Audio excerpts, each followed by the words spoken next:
Hi hello ನಮಸ್ಕಾರ. UK farm house YouTube ಚಾನಲ್ಗೆ ತಮ್ಮೆಲ್ಲರಿಗೂ ಸ್ವಾಗತ ಹಾಗೂ ಸುಸ್ವಾಗತ. ಇದು ನೋಡ್ರಿ ನಮ್ಮದು ಕೋಳಿ ಫಾರ್ಮ್ ಗದಗಿನಾಗ ಇದು ನೋಡ್ರಿ. ಇವೆಲ್ಲ ನಮ್ಮ ಜವಾರಿ ಕೋಳಿ ನೋಡ್ರಿ. ಕೋಳಿ ಕಮ್ಮಿ ಆಗಿಬಿಟ್ಟಿವಿ. ಈಗ ಮತ್ತೆ ಹೊಳ್ಳಿ ಮರಿ ಎಬ್ಸಕತ್ತೀವಿ. ಈ ಕೋಳಿ ಕಮ್ಮಿ ಇಟ್ಟಿವಿ. ಕೋಳಿ ಯಾಕೆ ಕಮ್ಮಿ ಇಟ್ಟಿವಿ ಅಂತಂದ್ರೆ ಈಗ ನಮ್ಮದು ಮನೆ ಜಾತ್ರೆ ಬಂತು. ಒಂದು ಜಾತ್ರೆಯಾಗ ಒಂದು 500-600 ಕೋಳಿ ಕೂಡಿ ಹುಂಜ ಎಲ್ಲ ಮಾರಿಬಿಟ್ಟಿವಿ ನಾವು. ಈಗ ಕೋಳಿ ಕುಡ್ದು ಬಿಟ್ಟಿವಿ. ಈಗ ಏನು ತತ್ತಿ ಕಲೆಕ್ಟ್ ಮಾಡಿ ಇದನ್ನು ಮಾಡಕತ್ತೀವಿ ನಾವು. ಏನೋ ಮರಿ ಮಾಡ್ಸಕತ್ತೀವಿ. ಇದು ನೋಡ್ರಿ ತಂತಿ ಬೇಲಿ ಇಲ್ಲಿಗೆ ಎತ್ತಿದೆ. ಈಗ ನಾಯಿ ಕಟ್ಟಿವಲ್ಲ ಅಲ್ಲಿಗೆ ಎತ್ತ ಮತ್ತು ಸ್ವಲ್ಪ ಮುಂದೆ ಒಡಾಯಿಸಿ ಸ್ವಲ್ಪ ದೊಡ್ಡದಾಗಿ ಮಾಡಿ ಒಂದು ಅರ್ಧ ಎಕರೆ ಹೊಲ್ದ ಮಾಡೀವಿ. ಈಗ ನೋಡ್ರಿ ಇವು ಕಡ್ಡಾಡಕ್ಕೆ ಇದಕ್ಕೆ ಸ್ವಲ್ಪ ಸ್ಪೇಸ್ ಜಾಸ್ತಿ ಇರಲಿ ಅಂತಂದು ಮಾಡೀವಿ ನೋಡ್ರಿ. ಈ ಥರ ಮಾಡೀವಿ. ಹಿಂಗೆ ಜವಾರಿ ಕೋಳಿ ಮಾಡಿದ್ರೆ ಹಿಂಗೆ ಸಪ್ರೇಟಾಗಿ ಹೊರಗೆ ಕೋಳಿ ಅಡ್ಡಾಡಿರ್ಬೇಕು. ಹಗಲೆಲ್ಲ ಕೋಳಿ ಹೊರಗೆ ಅಡ್ಡಾಡೋ ಹಂಗೆ ನಾವು ಮಾಡ್ಕೊಂಡಿರ್ಬೇಕು. ಅಂದ್ರೆ ಏನಾಗಿಬಿಡುತ್ತೆ, ಕೋಳಿ ಹೆಲ್ದಿ ಇರ್ತಾವೆ. ಇದು ನೋಡಿರಿ ಎರ್ನಿಲಮ್ ಸ್ಕೀಮ್ನೊಳಗೆ ಇದು ಶೆಡ್ ಮಾಡಿಸಿದ ಶೆಡ್ ಇದೆ ನಮ್ಮದು.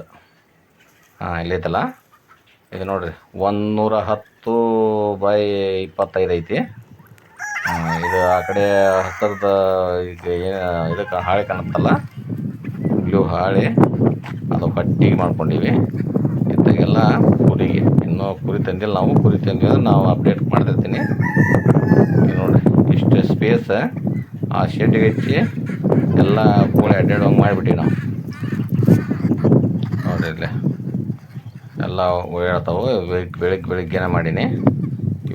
ಇವು ನೋಡ್ರಿ ಟರ್ಕಿ ಕೋಳಿ ಯಾಕೆ ತಂದಿರಪ್ಪ ಅಂತಂದ್ರೆ ಈ ಹಾವು ಮುಂಗ್ಸಿ ಇವೇನೂ ಬರೋಂಗಿಲ್ಲ. ಅದ್ರ ಸಂಬಂಧ ಟರ್ಕಿ ಕೋಳಿ ತಂದುಬಿಟ್ಟೀನಿ. ನೋಡ್ರಿ ಒಂದು ಗಂಡು ಒಂದು ಹೆಣ್ಣು. ಇವು ತತ್ತಿ ಹಾಕಿತ್ತು ಅಂದ್ರೆ ಇವಕ್ಕೂ ನಾವು ಮರಿ ಮಾಡ್ಬೇಕಂತ ಮಾಡೀವಿ. ಇನ್ನೂ ತತ್ತಿ ಹಾಕಿತ್ತಿಲ್ಲತ್ತ. ಸ್ವಲ್ಪ ಈಗ ನಮ್ಮ ಮನೆಗೆ ಬಂದಿದ್ದ ತತ್ತಿ ಹಾಕಿಲ್ಲ. ಹಾಕ್ತಂದ್ರೆ ಅದನ್ನು ಕಲೆಕ್ಟ್ ಮಾಡಿ ನಾವು ಅದನ್ನು ಮರಿಗಿಡ್ತೀವಿ. ನೋಡ್ರಿ ಸಣ್ಣ ಹಿಡಿಯೋ ಐತಿ, ಏನು ಜಾಸ್ತಿ ಇದಿಲ್ಲ. ನೀವು ನೋಡ್ಕೋಬೋದು. ಎಲ್ಲ ಹಸಿರು ಪಸರು ಹಿಂಗೆ ಬೆಳೆಸಿ ಹಿಂಗೆ ಇವಕ್ಕೆ ಮೇಯಿಸ್ಬೇಕು ಹೊರಗಡೆ. ನಾವೇನು ಮಾಡ್ತೀವಿ, ಹೊಲ ಆ ಕಡೆ ಈ ಕಡೆ ಬಿತ್ತೋಕ್ಕಿಂತ ಮೊದ್ಲಾಗ ಇದೆಲ್ಲ ನೋಡ್ರಿ ಹೊಲದಾಗ ಬಿಟ್ಟು ಮೇಯಿಸ್ಬಿಡ್ತೀವಿ ನಾವು. ಹೊಲದಾಗ ಬಿಟ್ಟು ಮೇಯಿಸ್ತೀವಿ. ಈಗ ಸ್ವಲ್ಪ ಆ ಕಡೆ ಈ ಕಡೆ ಬಿಟ್ಟೆಲ್ಲ ಒಂದು ಎಷ್ಟು ದಿನ ನಾವು ಕಂಟ್ರೋಲ್ ಇಡ್ತೀವಿ. ಒಂದು ಕಂಟ್ರೋಲ್ ಇಟ್ಟು ಆಮೇಲೆ ಮತ್ತೆ ಬಿಡ್ತೀವಿ. ಇಲ್ಲ ನೋಡಿರಿ ಈ ಥರ ಹಂಗೈತೆ ನೋಡ್ರಿ. ಇದು ಕೋಳಿದು ವೇಸ್ಟೇಜ್ ಎಲ್ಲ ಇಲ್ಲಿ ಇದ್ರೊಳಗೆ ಹಾಕಿಬಿಡ್ತೀವಿ ನಾವು. ಹಾಕಿ ಅದು ಮಳಿಗೆ ಏನಾಗಿರುತ್ತೋ ಅದು ಗೊಬ್ಬರ ಆಗಿಬಿಡುತ್ತೆ. ಅದನ್ನು ಹೊಲಕ್ಕೆ ಹಾಕಿಬಿಡ್ತೀವಿ. ಇನ್ನೂ ಸ್ವಲ್ಪ ಇದ್ರಾಗ ಕೆಲಸ ಐತಿ. ಇವನ್ನೆಲ್ಲ ತೆಗೆದು ಎಲ್ಲ ಇದನ್ನು ಮಾಡಿ ಒಂದು ಕಡೆ ಏನು ಮಾಡ್ತೀವಿ, ಇದ್ರಾಗ 2 ಪಾರ್ಟ್ ಮಾಡಿಕೊಂಡು ಒಂದು 15 ದಿನ ಆ ಕಡೆ ಪಾರ್ಟ್ನಾಗ, ಒಂದು 15 ದಿನ ಈ ಕಡೆ ಪಾರ್ಟ್ನಾಗ ನಾವು ಮೇಯಿಸ್ಬೇಕು ಅನ್ನೋ ವಿಚಾರ ಮಾಡೀವಿ. ಅಂದ್ರೆ ಏನಾಗುತ್ತದೆ, ಆ ಕಡೆ ಬೆಳೆದಂಥ ಸ್ವಲ್ಪ ಹುಲ್ಲು ಬೆಳೀತೆ ಅಂತಂದ್ರೆ ಆ ಕಡೆ ಒಂದು 15 ದಿನ, ಈ ಕಡೆ ಒಂದು 15 ದಿನ ಮೇಯಿಸ್ತೀವಿ. ಈ ಥರ ಮಾಡ್ಬೇಕಂತ ಮಾಡಿ